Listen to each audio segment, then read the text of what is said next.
Hello, hello, and hello. Welcome back to Double OT. We had just made it through four quarters of regulation. I just assisted John Roeder in the corner for a three, sending us to double OT. And in a moment of panic, where John Roeder is not able to be joined with us today, my co-host John Roeder, we have been joined by another fellow who's been on the show quite a few times at this point.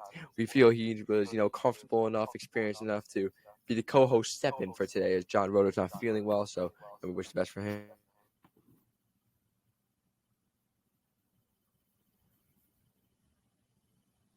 Host. We got a lot to talk about. I have an NBA episode in the works that I am in the process of editing. Edited it yesterday. I'm having technical difficulties getting it up. That was a really fun episode. I did the top 5 players in every position. I talked about the most underrated player in the league, in my opinion. A lot of fun. So that should be up in the upcoming days. And I dropped an NBA episode a couple days back where I ranked every team in the NBA. That was a lot of fun. That's also on our YouTube. And if you want to check out the YouTube, the TikTok, the Instagram, the shorts on there, there's full-length videos with video and audio. That's at Double OT on all platforms. So go check it out. Do great work over there with Felix. But Jacob, how are you feeling today? I'm doing great. I'm excited to be back. I'm excited for this episode. I mean, yeah, there's a lot to talk about. We have a lot to digest from week 8, and we never even got our week 8 episode out. We just had so much going on. So week 9's upon us. Thursday Night Football is yesterday, so we got to get right into it. We got to get this week 8 coverage out before week 9 starts, and then on Tuesday, hopefully, we're gonna have a week 9 episode out. So a lot of football going on. Obviously, the World Series going on. It's 3-2 at the time of recording this video. With the game being tomorrow night. So, I mean, that's going on. I mean, at this point, I feel like we'll probably do like a video just recapping it at the end because I feel bad not doing anything about the World Series, but I'm sure that'll come. And NBA, I mean, we're 9 games into the season, a lot of surprises going on. So much going on. So, next week, schedule's dying down a bit, nowhere near as busy. Hopefully, you can get honestly 4 episodes out because that's how much we're missing out on. So, yeah, and expect to hear Jacob's voice on a lot of those episodes as well. But we're going to get right into it, and we're going to start off with a bang. And we're both going to go through our top 5 teams going into week 9. This is kind of what we do every week, just to give, how teams are doing, kind of give you a sense of what's going on. And then we're going to talk about some key parts about week 8 and who stood out, who didn't stand out, and what teams are in trouble and what teams are looking good. So we're going to get into our top 5 here. For us, I mean, for me at least, the top 3 didn't change. And, 4 and 5 are close, but we're going to get right into it. Yeah, And I still have Jacob, the same 3 teams, just different order. Yeah, I think the top 3 doesn't really change, and I don't know why it would change, but I have my 4 and 5 ready. And at number 5 last week, I believe I had the Cincinnati Bengals, and it's clear that Chase plays such a key role in the Bengals offense. They got dominated by the Browns. Part of me wants to still put them there, but I'm gonna make a hot take, and as much as it pains me to say it, I'm gonna put the Cowboys at number 5.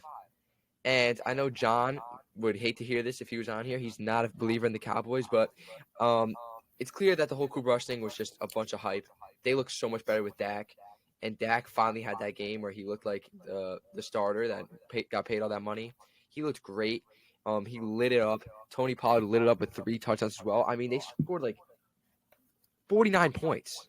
Yeah, I wanted to talk about Tony Pollard. I think he should start over Zeke, even when Zeke's healthy. I mean, the way he's been playing. Yeah, because when Zeke finally doesn't start and Tony Pollard gets that lead role, he has the best week of any running back this week. He had 30-something fantasy points. He had 3 touchdowns, 100-something yards. He just looks way more explosive than Zeke. Zeke clearly lost a step. He's not the same person he once was, and he's only useful on the goal line, in the red zone, just to barrel through and punch it in. But Tony Pollard's a way more elusive, better acceleration, faster runner, more explosive runner. And I think, it sucks. You paid Zeke all that money, but I think you just got to, swallow the poison and admit that Tony Pollard is a better option for this Cowboys offense. But offensively and defensively, they've been showing their defense all year. They're top 3 right now. Everyone's taking a step up. Their rush defense, their pass defense is maybe the best in the league right now. They look phenomenal defensively, and now you get your starter back. And the Cowboys they really look legit. And as much as, they got the same record as the Giants right now, they're way better than the Giants. And I think if the Giants were to match up with the Cowboys right now, the Cowboys would beat them pretty bad. So I got the Cowboys at 5. But Jacob, who do you have at number 5? I have a team that I think could reach the top 3 at some point, but I have the 49ers. I mean, I love the McCaffrey move. I think they looked really good the other day. That first game he came over, he didn't play much, so you couldn't really see. I believe they lost that game. Yeah, it was versus Kansas City. The first game he came over, they got killed. I mean, they look good against the Rams. The Rams continue to struggle, but I really like what they're doing, and I definitely think they can get higher, but I have them at 5 right now. For sure. And I actually had the 49ers at 4, so that kind of works out perfectly. They showed what they could do with this offense this week. They absolutely dominated the Rams, a division opponent that, every time they play the Rams, it's close. And the Rams is another team we'll talk about in their struggles. But McCaffrey has done something we haven't seen in 3 years: throws a touchdown, rushes a touchdown, and catches a touchdown. Yeah. He showed the versatility that he can have in his offense. I think Garoppolo, he throws 21 of 25, 235 yards, 2 touchdowns, no picks. If Garoppolo can play with that, he doesn't have to be a superstar quarterback with these guys. If he can play like with that, all the weapons not he make has. Mistakes, yeah. He just has to not make mistakes, deliver the football, get it to these guys. And it's mainly about not making mistakes. Like if he's going to throw 235 yards, 21 of 25 with no picks, that's really impressive from him. And Kittle is looking healthy. Ayuk had a great game too, as their wide receiver too, with Debo out. So even with Debo out, they didn't have him. Ayuk stepped up. This offense is scary. And don't forget about how good the 49ers defense is when it's fully healthy. Yeah, I mean, they're going to be scary. And I definitely think, like I said, they could reach top 3 at some point. Yeah, no, for sure. I right now, what's kind of holding them back is the fact that they are 4-4. So, they're still they're not popping out on the sheet right now. They're 4-4, and they're not even first in their division. But it's clear we know that they're probably the best team in that division. I think they're better than the Seahawks. And now McCaffrey just got here, and they're still trying to get healthy. So I got the 49ers at 4. I'm a big believer in those guys. But who do you have at number 4? I have the Minnesota Vikings. Now, before the deadline the other day, I wouldn't have had them here. But that T.J. Hawkinson deal was huge. I mean, it's the same thing with Jimmy G. If you give Kirk Cousins enough weapons, he'll be fine. He has how many now? Justin Jefferson, Dalvin Cook, Adam Thielen, T.J. Hawkinson. He'll be completely fine. They look really good. I mean, they're 6-1 right now. Yeah, 6-1. Number 2 in the NFC. I really like what they're doing. I mean, offensively, the Vikings, no doubt, and defensively, honestly, have looked really sound. Yeah. I haven't been impressed. There hasn't been a single win that they've gotten where they've looked like that team. Like the other week, they beat the Dolphins 16-10. Tua wasn't playing. They beat the Commanders. So I'm not really impressed by the Vikings. I don't think they've had a single win that's wow, they look really good. And they got embarrassed by the Eagles as their one loss. So, I mean, the Vikings, I like the pick, and I think they look like a top 5 team, but there's just something about them for me that's missing. I just don't think they've solidified themselves as elite yet. I need to see more from them. I think T.J. Hawkinson is that piece because I don't know who their starting tight end was. It was Irv Smith or something. Yeah. So that takes them to the next level, I think. I know it's just a tight end, but it's a big one. Yeah, offensively they're great, and it's clear that the coaching changed. I hated Mike Zimmer, and now they're bringing a way more offensive-minded coach that clearly is working better with Kirk, and their offense does look really good. And the Vikings always had good offense, but they could never win games. They were always last year, every single one of their losses was in one possession. They couldn't close out games. Their defense was so shaky. They had off-the-field issues, but it seems like all that's resolved. And I mean, they're definitely a team that they've done it for years now. Can make noise in the playoffs. We saw it. They own the Saints in the playoffs. They always make noise, so they're definitely a team to look out for, especially considering how weak their division is right now.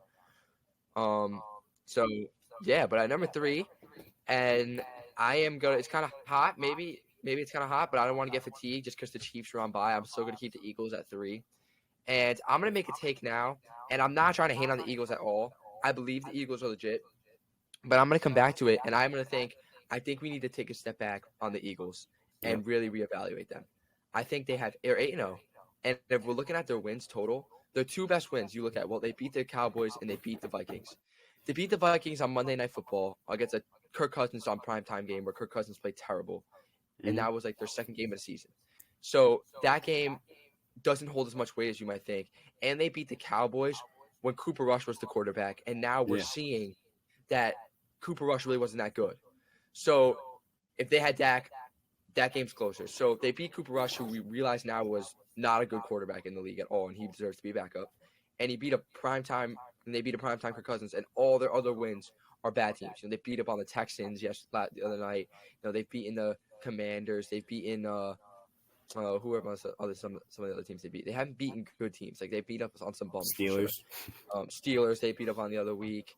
So I'm not saying that the Eagles are bad. And I mean, and pound for pound, you look at they have the best offensive line in football. Like you see some of the pictures of Hurts and like the separation he gets is ridiculous. Obviously, defensively, they have the best secondary in the league.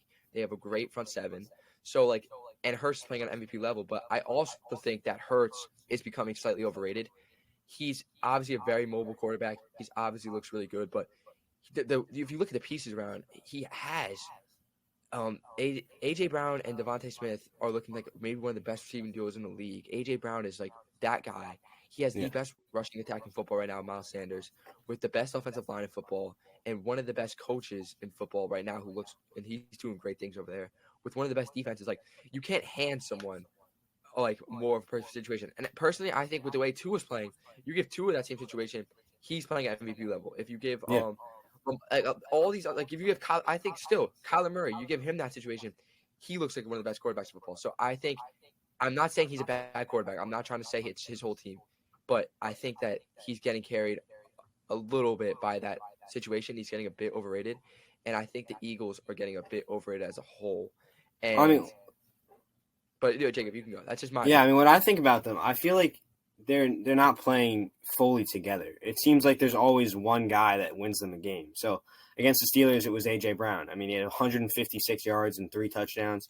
Last night, it felt like it was Miles Sanders. Like, it feels like they're holding back to some extent. I don't really know what's wrong with it, but that's what I see.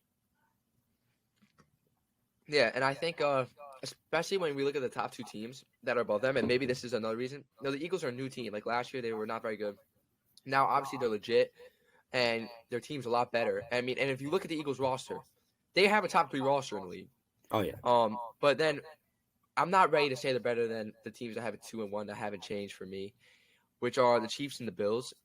And like the Chiefs and the Bills are teams that the Chiefs went to the Super Bowl in 2020. They won it in 2019. They were in the AFC Championship last year. The Bills have been one of the top teams in the AFC the last 3 years. Like they've all won big games. They've all made playoff success. So like the Bills and the Chiefs are proven teams with way better quarterbacks in my opinion. I don't think Hurts is in that conversation yet. So I'm not gonna like take that away from them. I still think that the Chiefs and the Bills, if the Chiefs and the Bills, either one of them were to play the Eagles right now, it'd be a close game, but I think they would both beat them. So I'm gonna have the Chiefs at number 2 and the Bills at 1, and you could follow up on that. Yeah, I have the same thing. I mean, The Bills still look really good, and what I liked the other day was Josh Allen was through 17 passes, only completed 7 of them, and they still won that game. That shows you a lot about the defense. It tells you that Josh Allen doesn't need to be perfect for them to win. So that's what I really liked about that game the other night when they beat the Packers. That stood out to me. He only completed 7 passes, and they still won by 10 points. So it tells you a lot about the defense, and it tells you a lot about the weapons that Josh Allen has. The Bills are so sound, and I think when we're comparing them to the Chiefs, they just have the better overall team. The only reason I think the Chiefs have a chance is because I just think Mahomes is just that good, and I think Mahomes like the Bills are probably a better team, but if you're just playing one game, like it's an AFC Championship, Mahomes is so good that he can go out there and win you that game because of just how talented he is. So that's the one thing about the Chiefs that makes you want to say they're the best in the league. But if we're being real, Josh Allen is right there with him, and they have a better overall roster and team. So I think the Bills until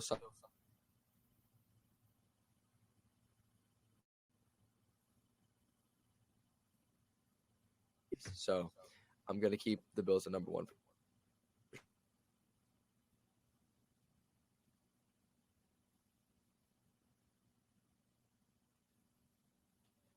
Vikings are right there. Giants, they took a loss, so they're probably moving down the rankings a bit. That was kind of a concerning loss for them. And now let's talk about some teams that are moving down the ranks so quickly. And we're going to start with the Green Bay Packers. They clearly have an issue, and obviously they lost a game this week to the Bills. So that we take that loss with a grain of salt. Like they lost by 10 to the best team in the NFL, a game we knew they weren't going to win. But it's just clear that they have issues on both sides of the football, and like and honestly, like you could really just pin it on the weapons. Like Yeah. Rodgers has not looked this bad, and Rodgers has always been praised for his ability to make bad guys look good. But I think even this situation is just too much for him. I don't think he's there anymore. I think I compare him to kind of like a LeBron situation where it's like he's just too old now to carry bad talent, and I think it's showing. And I mean now they're 3-5. They're on a bit of a losing streak. They started off they were 2-1. Now they're 3-5. And I think they've lost 4 of their last or like 3 of the last 4 or 4 of the last 5. They really don't look good, and I don't expect them to make the playoffs this year, if I'm being honest. No, I don't either. And the thing about Rodgers is he's made guys better, but he's always had that one guy that has been able to help him through that, like Devontae Adams or Jordy Nelson. Like he's always had that Jordy one. Nelson. He doesn't have that one guy right now, and I think that's really the key to why they're struggling so much. The only guy that I could say on that offense that's been consistent every week is Aaron Jones. But at the end of the day, Aaron Jones can't go out there and catch a 30-yard pass. Like he's a running back. So I think Aaron Jones is the only piece that like gives you hope from time to time. But offensively, they really don't. They look terrible. And obviously, a lot of the losses have been to good teams. Like they're not losing like to scrubs. I mean, they lost to the Bills, but 3-5, and they haven't had a single game where they've looked impressive yet. So. And right there with them is a team that also lost to a good team, but has shown so much concern is the Rams. Stafford is, just as good as Jimmy Garoppolo right now. And offensively, you're really, if it's not Kupp, there's nothing. And it's becoming too much of an issue. If you watch the plays, he only looks for Kupp. Allen Robinson, I think, just doesn't have a role in this offense. And I think that's kind of an issue. And I think they have a lack of a second option, but I don't think it's that the second option sucks. I just think they don't play to his strengths in the offense at all. I just don't think that I don't think he's a bad receiver. I just think he's getting used poorly. He's not getting any touches. But the main thing for me is the line. The line for the Rams is abysmal. We knew that this might be an issue, considering only one of those guys from last year is still there. They lost everyone except for their one dude. And it's clear that it's a problem. I mean, Stafford's getting pressured a lot, and offensively they just can't. I mean, compared to last year, it's such a fall off. I mean, OBJ was a huge difference maker for them last year. I mean, nobody really looks at that, but he was huge for that team. He really took them to the next level when they got him. So, not having that second guy, I think they brought in Allen Robinson thinking he could be like that, and he hasn't been. I don't really know who to put that on. I don't think it's on Allen Robinson. I think it's like you said. He's really not getting the touches. But, I mean, they're just struggling all around. The defense still looks good, but the line, I think it starts there, and then Cooper Kupp is really the only guy you have right now. Yeah, and I mean, credit to Cooper Kupp, he's like the one beacon of hope for them. And now Cam Akers never going to play another game in the Rams uniform. Can't get anything on the ground. Darrell Henderson is a very average back in the league. And, I mean, defensively, obviously you have your 2 studs, but apart from them, they're really, just not performing. I mean, they're very subpar. I mean, they have their 2 guys who are 2 of the best in the league, but then after them, there's such a fall off. So, I mean, I had faith in the Rams. I always had faith in McVay, but now it's really becoming a concern, and they're not even – they really might be the worst team in this division. Yeah. I mean, it's hard to say. I mean, the Seahawks, fraud or not, every week we call them a fraud, every week we call them a fraud, but then every week they impress. So, you're just waiting for them to fall off, and then obviously they're not better than the 49ers, and they're right there with the Cardinals, and I don't even know if they're better than the Cardinals right now. I mean, the Cardinals are 3-5, same, and the Rams are 3-4. So they've just keep getting better though. The Cardinals with D-Hop coming back, I mean, they've looked better ever since that. All their losses have. I mean, D-Hop is out for 6 weeks and they had a bad start. Now I actually have more faith in them to heat up than I do the Rams. Yeah. So I really think this is a playoff hangover for the Rams, and their season is in serious trouble, especially their division is tough. I saw Cooper Kupp got hurt the other day, so if he's out for more than a couple weeks, it's done. Oh, they're done. I really like watching their offense without him would be it'd be bad. It would be bad. Yeah, I'm actually. It'd be worse than the Steelers. It probably would be. And speaking of the Steelers, I think we should get into this now. Nah. We're gonna talk about the Steelers. Obviously, Jacob's a Steelers fan, and obviously, it's not. I'm not gonna poke at them and say this was a bad loss or anything. They played the Eagles. They had no expectation going into this game. But we're gonna start with Jacob this time because obviously this is his take. He was probably watching this game a lot more closely than I was. Yeah. What happened, Jacob, and what's the issue? They cannot move the ball at all. I mean, they can't run it. They can't throw it. I don't know what's wrong with this team. They can't play defense. I mean, the only reason they beat the Bucks was the defense. So that's out the window now because the defense has looked awful since then. Najee Harris is really the key right now. He's awful. I mean, I don't know what his problem is. He just can't figure it out. I thought it was on the line before that. I think I said this the other day.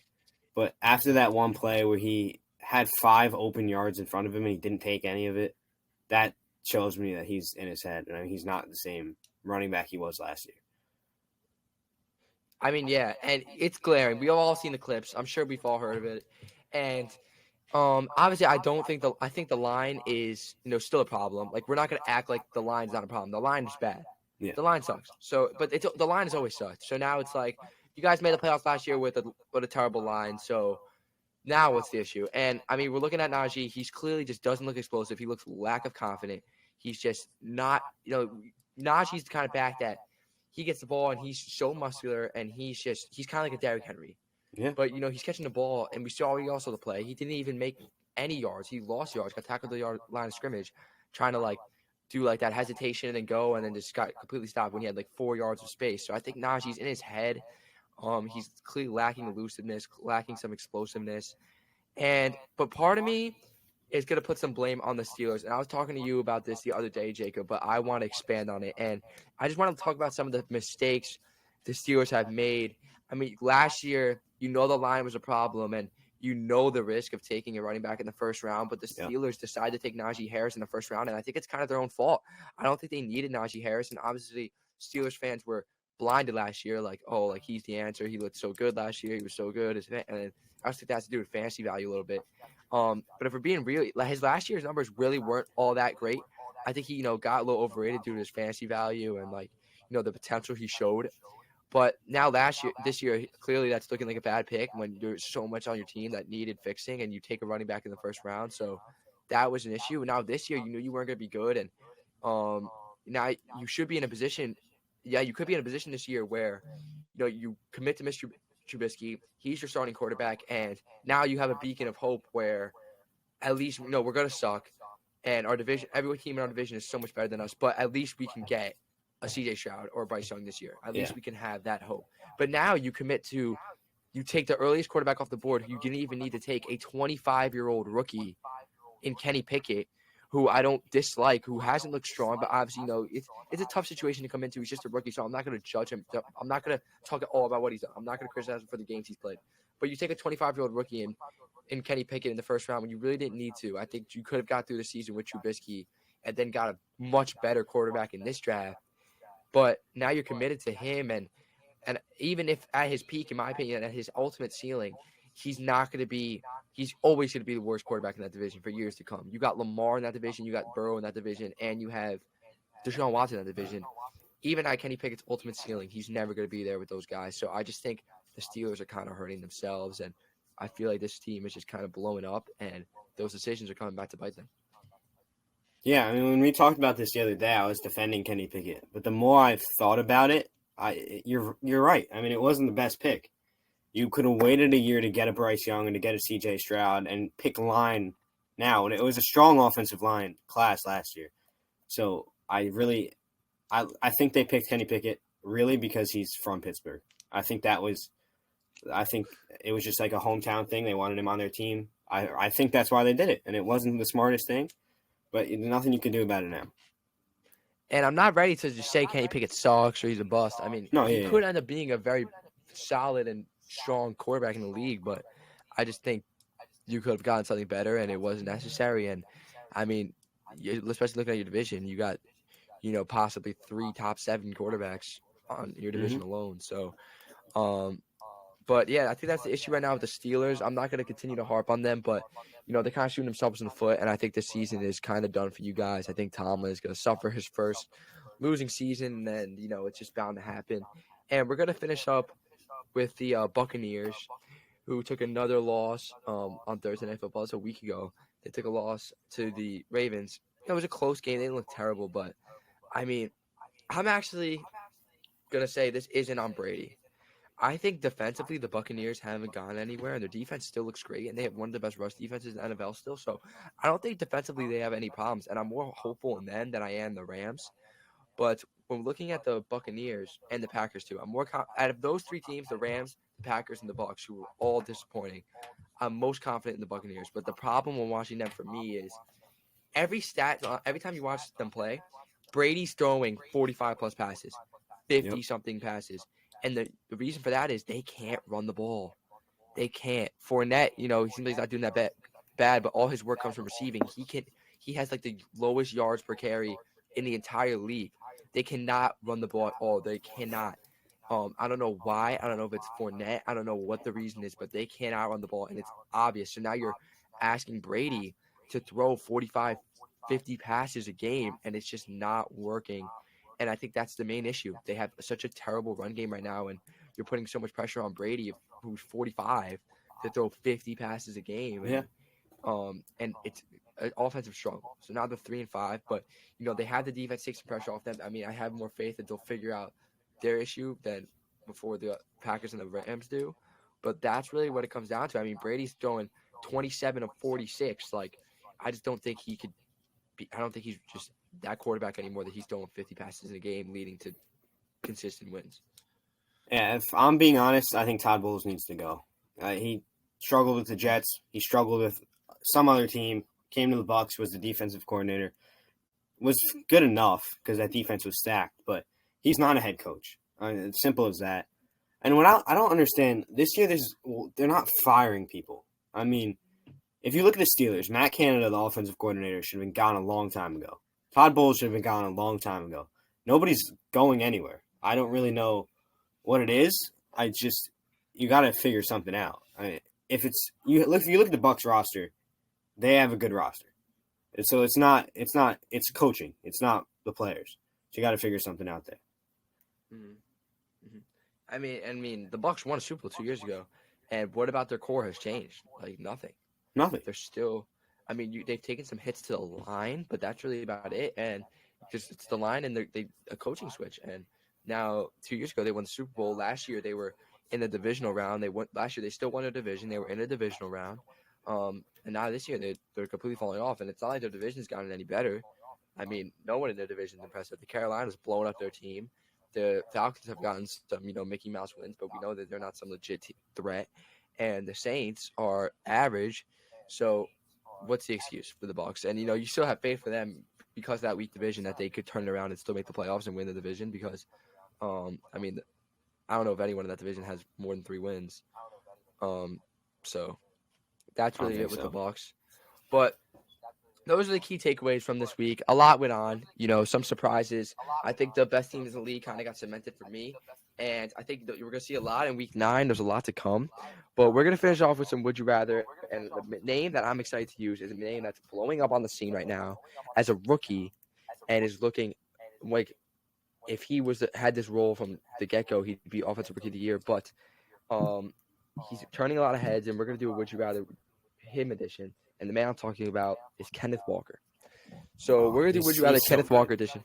But I want you to take into account, like, would you rather have – but I'll take into account the age. So it's like who's better right now, but who would you rather have him on your team, for also, like, the upcoming years. So we're going to start with Kenneth Walker or Dameon Pierce, who's another rookie running back who looked really good last night. Yeah, I'm going to go with Kenneth Walker. He's just so good. The way he runs the ball, he's really doing a lot for that Seahawks offense. I mean, Geno Smith has the weapons when it comes to receivers, but he's great out of the backfield too. So, I agree. I would probably go with Kenneth Walker by a bit too. But I mean, there's 3 running backs in this rookie class that are really elite, and we're gonna go with the next one here, who unfortunately lost this year to injury. But we're gonna go to Breece Hall. I want Breece Hall. Yeah, I think I want Breece Hall. Stick with Breece Hall after what he was doing. But Kenneth Walker, I mean, by the end of the year, if he continues at this rate, it's going to be close. But Breece Hall, I mean, he has the potential to be really one of the best backs in the league. The Jets really nailed that draft. They did it so well. I mean, They did so well. made themselves to a 5-win team right now and a potential playoff team if you look at it. Every guy they drafted was in it. They nailed it. Every guy. Sauce especially. They nailed Sauce. Garrett Wilson's been good. And, I mean, I think Garrett Wilson's more of a Zach problem. And now Breece Hall's also been great. So, now we're going to go to, would you rather Kenneth Walker or Najee Harris? We're talking about right now? Right now. Give me Kenneth Walker. I mean, after the other day, I don't want Najee Harris on my team. I agree. And I think I'd rather have him right now, and I'd rather have him for the next 3 years. So the way Najee's running the ball right now, yep. I think Kenneth Walker has way more upside, and he's just honestly maybe the better back as we speak. So give me Kenneth Walker there. So now we got Kenneth Walker or Jamal Williams, the back on the line, who's been very good. I don't really know much about Jamal Williams. I saw he's been having a good year. I'm gonna go with Kenneth Walker though. Still, I'd probably like say Kenneth Walker too. Jamal Williams has been seeing the end zone a lot, but we're gonna go to his counterpart. Would you rather have Kenneth Walker or DeAndre Swift? I think nobody talks about DeAndre Swift. I mean, he's so talented. But he's really good. He has so much talent. I would take DeAndre Swift. I want DeAndre Swift, yeah. I would take DeAndre Swift too. He's been hurt this year, but he's really good. And he everyone's saying like he's not even the lead back anymore, but he only got 50% touches because he was coming off of injury, and he still scored a touchdown. And so when he's fully healthy, he's still going to be that lead guy. So we're going to go to, would you rather Kenneth Walker, or we're going to throw an easy one out there, Kenneth Walker or Derrick Henry? Derrick Henry. Yeah, okay. I think you just throw a bone. Kenneth Walker or Joe Mixon? I hate Joe Mixon so much. Maybe because he's a Bengal. I don't know. Or every time he plays the Steelers, he goes for like 300 yards. He's just so inconsistent. I mean, one game he'll go out and if you look at it in fantasy, right? One game he'll go out and score 20 points. Next game he'll have 3. I mean, you still got to go with Joe Mixon, though. I still think he's, Kenneth Walker's only been doing it for 3 games. I think Joe Mixon deserves it. Yeah. I'd take Joe Mixon. And obviously the talent's there for Mixon, but Kenneth Walker, Kareem Hunt. Well, Kareem Hunt doesn't get how about nearly as much touches as he should. Well, yeah. So the question I'm going to ask is, if Kareem Hunt was on the Seahawks, would he be equally as good as Kenneth Walker? He'd be better. Yeah. Really? I want Kareem Hunt. Wow. I actually think I might take Kenneth Walker. Okay. But then imagine Kenneth Walker was with Nick Chubb. Yeah. But Kareem Hunt, I mean, if you go back to, like, the Chiefs days, like, he was really good. He was really good, yeah. Like, he can get back to that. He's been a backup for ever since then, so. Kenneth Walker, James Conner. I love James Conner. I know. He'll always have a special place. But you got to go Kenneth Walker. I think I'm going to go with Kenneth Walker. I think James Conner is so overrated. James Conner's underrated, though. Don't get me wrong. He's so overrated. What? Nobody talks. He had 16 touchdowns a year ago. Yeah, last year he had that fluke year. He's not good. 16 touchdowns is a fluke year? It was fluke. Okay. He was terrible on the Steelers, too, and you know it. Yeah, he was. But everyone loved James Conner. Like, when the Steelers were good and he still wasn't doing anything, it was fine. Kenneth Walker or Travis Etienne? Oh, Travis Etienne, easily. He's so good and underrated. I mean, come on. I might go Kenneth Walker. What? No, I'll take Etienne for now. I'll take Etienne by now, but in 5 games, I think it might be Kenneth Walker. Well, now he's got that lead back role, so maybe he'll take that lead. He took James Robinson's job away from him. I mean, James Robinson was good last year too, and he took that job right away from him. But Etienne now that he's the RB1 for that team, he's not splitting. I think but he's never really showed us that much. Well, first week he was the lead back. He went crazy. Yeah, he did. So I think it'll be Etienne, especially moving forward. And Kenneth Walker or Javonte Williams? The Broncos are just so sorry. I'm gonna go with Kenneth Walker still. Absolutely not. I'm taking Javonte Williams for sure. I think What? Javonte Williams is hurt. I think talent-wise, he's so good, and he showed it last year. And that's been the problem with the Broncos all year. I think they need to. I think their coach is terrible. I don't think he got played to his strengths. I don't think Russ is getting played to his strengths. I think Javonte is so talented and is so good. It's a shame he got hurt. I'm still gonna go with him. But Kenneth Walker, again, he can move up those ranks for sure. And the last name we're gonna throw out there. Actually, we're gonna have two more. Kenneth Walker or Tony Pollard. Tony Pollard. Give me Tony Pollard when he's getting good reps. Come on. I love Tony Pollard so much. He keeps his head down. He keeps going. Even though he doesn't start. I mean, he just keeps his head up. So I might have to go with Tony Pollard too. He's really good. He's really talented. And the last name, I got two names. First one we're going to throw out there is Kenneth Walker or Miles Sanders. Miles Sanders. Yeah, Miles Sanders still. He's been, honestly, like, so much credit to him for the season he's having. I thought maybe that one would make you think, but the last one we're going to throw out, it might be closer than you think. Kenneth Walker or Ramondre Stevenson? What's with you and Ramondre Stevenson? It's easily Kenneth Walker. What do you It's easily Kenneth Walker. Ramondre Stevenson is nice. He's not that good, though. Ramondre Stevenson is good. I don't know. Why are you hating on Ramondre Stevenson? I don't know. You just always talk about him, but I don't really he doesn't do much. What do you mean he doesn't do much? He has a big week after big week after big week. I don't know. I like Kenneth Walker better. He's like the... Fine, we'll throw another one out since that one was so easy. Kenneth Walker or... I gotta find the name here. Or Josh Jacobs. No. This might be a hot take. No way. I'm going to take Kenneth Walker. Over Josh Jacobs. Yeah, I mean, he's had good weeks the last couple of weeks, but who's he played? I like Kenneth Walker better. He's more explosive. And you'd rather have him moving forward? Yep. Josh Also, Jacobs hasn't proven he can stay healthy. True. Health has always been an issue for Josh. But, I mean, he's having a great year. No, yeah, don't get me wrong.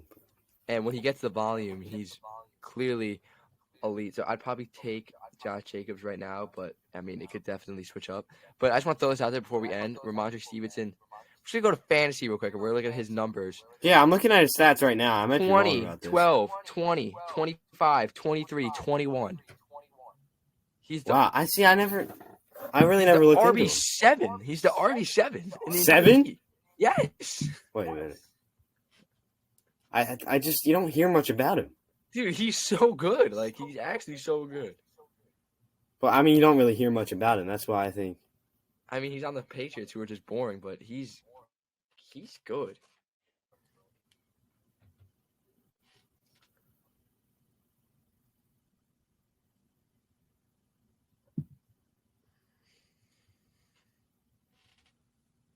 Oh, wait. He's free in my league. Look at this.